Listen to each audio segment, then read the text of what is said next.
Bonsoir à tous. Eh bien, nous pouvons prendre un instant ce soir pour lire un passage du livre du ciel de Luisa Picaretta. Au nom du Père qui m'a créé, du Fils qui m'a sauvé et du Saint-Esprit qui me sanctifie. Amen. Jésus, je me plonge en toi, dans ta divine volonté, et je te donne tout ce que je suis. Voilà, tu peux prendre ce que tu veux, Seigneur.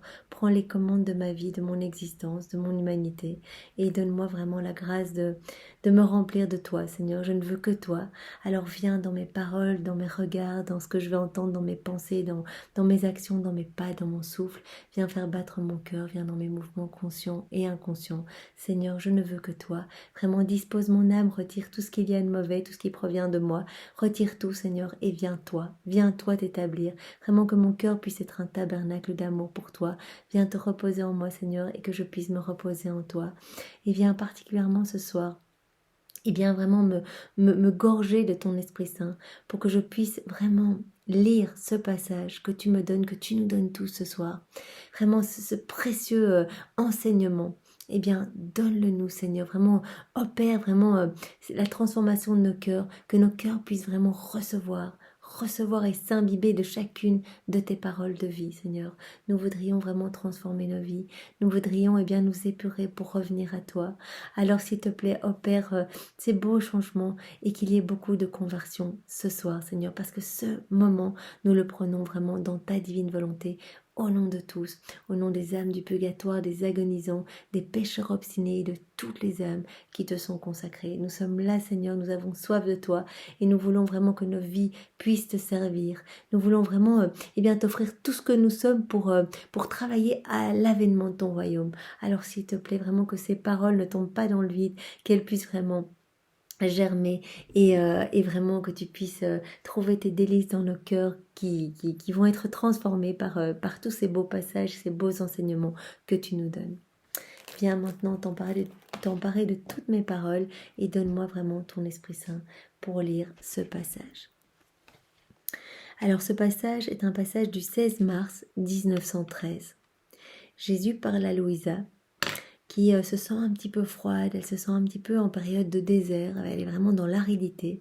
Et Jésus lui dit que la persévérance de la prière, lorsque nous nous sentons dans cet état-là, vraiment d'aridité, eh bien c'est magnifique et ça lui fait plaisir, qu'il faut vraiment se plonger dans sa divine volonté lorsque nous nous sentons un peu dans la froideur et l'indifférence et tout lui abandonner. Et vraiment, il va pouvoir travailler cette aridité et en faire des merveilles.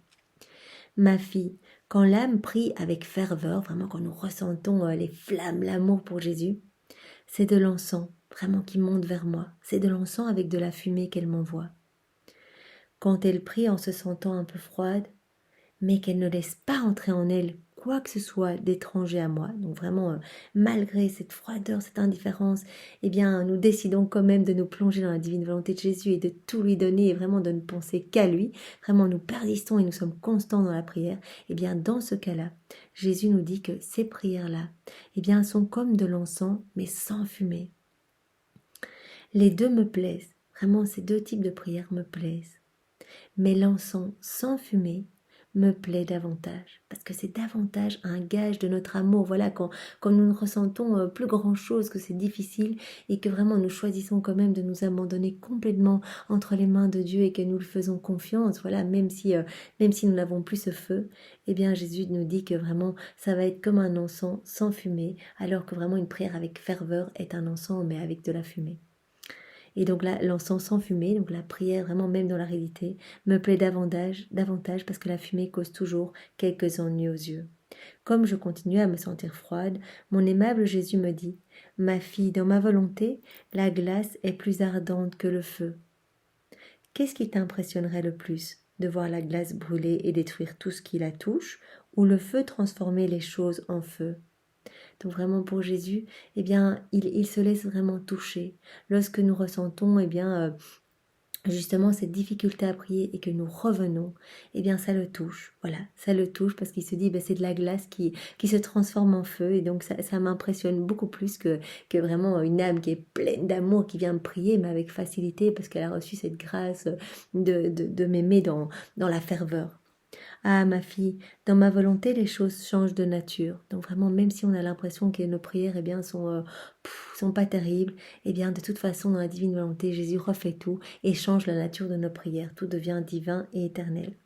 Ainsi, dans ma volonté, la glace a la vertu de détruire toute chose qui n'est pas digne de ma sainteté, rendant l'âme pure, claire et sainte, selon mon goût et non selon son goût. Donc c'est vraiment magnifique. Et Jésus rajoute que parfois, eh bien, il permet que nous nous sentions, eh bien, froids et indifférents pour nous donner plus, pour répondre vraiment, nous donner l'opposé de ce que nous ressentons. Donc il dit, eh bien voilà, quand par exemple tu ressens la froideur, eh bien viens te plonger dans ma divine volonté et je te donnerai le feu. Quand tu sens de la misère, vraiment que tu te sens complètement faible et plein de péchés, eh bien viens en moi et je te donnerai ma richesse. Quand tu te sens opprimé, oppressé, eh bien viens en moi, je te donnerai ma joie. Quand tu te sens eh bien, justement, rempli de tribulations, de doutes, viens, je te donnerai ma force. Donc vraiment, le Seigneur, eh bien, dit à Loïsa que très souvent, eh bien, il autorise, eh bien, que l'âme se sente mauvaise pour que lui puisse donner l'opposé à l'âme. Vraiment pour que cette âme revienne et qu'elle puisse en fait sentir que tout vient de Dieu. Donc c'est vraiment magnifique, même si vraiment nous ressentons nos misères, retournons à Dieu et Dieu va venir nous combler et bien de l'opposé de ce que nous ressentons. Alors il rajoute que malheureusement, cependant, ne voulant pas comprendre cela une fois pour toutes, eh bien les créatures rendent vains mes desseins sur elles. Donc vraiment, toutes ces choses que le Seigneur autorise dans nos vies pour notre propre sanctification, pour pouvoir nous donner plus, pour pouvoir nous élever en sainteté, vraiment, parce que quand nous ressentons nos misères, eh bien il veut nous montrer qu'il est notre tout, que tout vient de lui. Vous voyez? Alors vraiment, au lieu de revenir à lui, de dire merci et vraiment de nous remplir de tout ce qu'il est, eh bien très souvent Jésus est attristé de voir que les créatures lui tournent le dos et partent vraiment dans des tristesses, dans des colères, dans des dépressions et vraiment laisse tomber Jésus finalement. Quel aveuglement! Quel aveuglement! Voilà, ce sont les mots de Jésus. Vraiment, il dit que les créatures, eh bien, sont complètement aveuglées et ne voient pas, eh bien, toute la bonté de Jésus pour vraiment nous rendre meilleurs. Vraiment tout ce qu'il fait pour chacun de nous parce qu'il nous connaît tous personnellement et il veut vraiment, eh bien, venir nous rechercher là où nous en sommes, chacun. Et il veut que, voilà, que nous nous élevions. Et parfois, il faut passer par des sentiments où on se sent vraiment nul, où on se sent faible et misérable pour vraiment comprendre que seul eh bien, Jésus est notre tout et que lui va nous combler. Alors Jésus rajoute, donc Jésus dit à Louisa, ma fille, vois comment se nourrit l'âme qui vit dans ma volonté. Alors il lui montre vraiment une âme qui s'abandonne complètement à lui, vraiment qui lui fait confiance et qui même quand elle se sent vraiment misérable, quand elle se sent remplie de péché, eh bien revient à lui et se plonge en lui, se plonge en son amour et se remplit, se gorge de toute sa présence. Il me fit voir un soleil déployant d'innombrables rayons.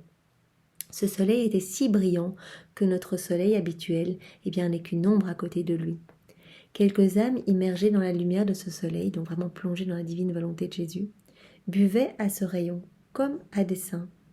Bien que ces âmes semblaient totalement inactives, donc ces âmes, elles ne faisaient rien de particulier, elles buvaient juste vraiment la lumière de ce soleil étincelant, eh bien ces âmes semblaient inactives, et malgré cela, elles faisaient un travail divin inimaginable. Donc tout le travail divin se faisait par elles. Donc tout passait à travers ces âmes et s'écoulait vraiment sur le monde. Donc c'est vraiment génial. Mon toujours aimable Jésus ajouta, as-tu vu le bonheur des âmes qui vivent dans ma volonté et comment mes travaux se font par elles? Donc vraiment ces âmes viennent s'abreuver à la source.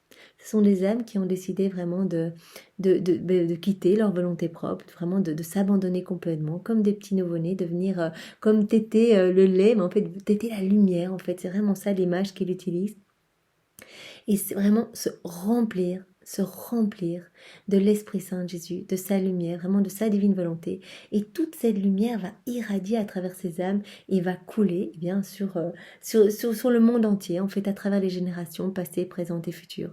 Donc même si ces âmes ne font rien d'autre que se remplir de la lumière et s'abandonner, eh bien Jésus dit, en fait, ces âmes, elles font tout tout le travail divin s'opère à travers elle. Et nous le savons, quand nous faisons des actes dans la divine volonté, eh bien Jésus utilise notre humanité, notre pauvre humanité remplie de péchés, pour venir redistribuer les fruits de sa rédemption. Donc il se sert de nous comme des extensions de sa propre humanité. Et donc il va redistribuer à travers nos mains ses merveilles, son amour, sa tendresse, ses bénédictions, ses grâces, à travers nos regards, à travers nos paroles, à travers ce que nous allons entendre, à travers nos battements de cœur. Voilà, chaque micro-mouvement de notre humanité va servir à Jésus pour vraiment glorifier plus le Père, glorifier plus le Saint-Esprit, pour qu'il se glorifie lui-même, pour vraiment plus de bénédictions sur la terre, pour plus de lumière, pour éclipser les ténèbres.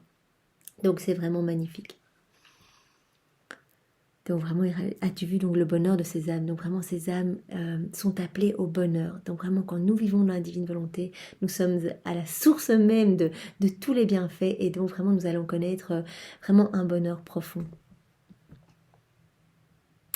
L'âme qui vit dans ma volonté se nourrit de lumière, c'est-à-dire de moi.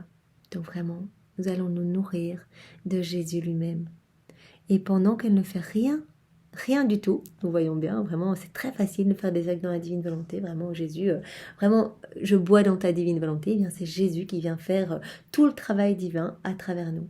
Et vu de l'extérieur, eh bien l'acte est absolument identique à une personne qui prendrait un verre juste normalement. Donc vraiment deux personnes, une qui le fait dans la divine volonté, une qui ne le fait pas dans la divine volonté, eh bien c'est immense la différence au niveau spirituel. Il y en a une qui s'accroche à sa volonté propre, qui ne fait rien du tout, quelque part qui rejette Jésus, qui choisit de faire son action sans Jésus, et l'autre qui fait son action avec Jésus, qui laisse Jésus agir en elle, et donc Jésus vraiment place ses mains divines dans les mains de cette personne, et vraiment toute la lumière irradie à l'intérieur même de cette personne, et vient rejaillir sur le monde, et vient toucher des générations entières. Vraiment, on devient à ce moment-là dans la divine volonté les plus grands missionnaires qui soient, parce qu'on vient toucher vraiment toutes les âmes, passées, présentes et futures, en faisant juste quelques actes dans la divine volonté de Jésus.